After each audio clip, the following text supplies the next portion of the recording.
કેમ છો સુરત? તો બધાને જય શ્રી કૃષ્ણ. અને આજે જુઓ, આ હું ચોખા ચાળવાનો ચાયણો સાફ કરું છું. તો સાફ એટલા માટે કરું છું, કારણ કે મારે છે ને આજે ચાળવાના છે ચોખા.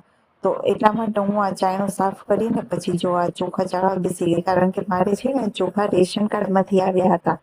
તો રેશન કાર્ડ માંથી કોને અનાજ આવે છે એ કમેન્ટ કરજો.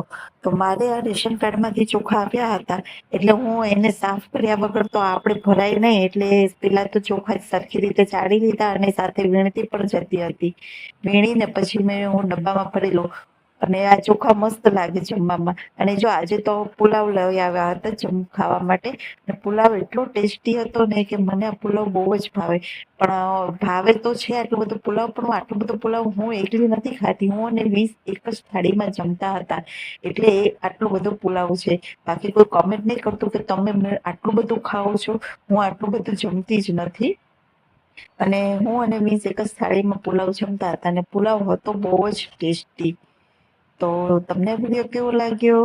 તો બધાને જય શ્રી કૃષ્ણ. Bye bye.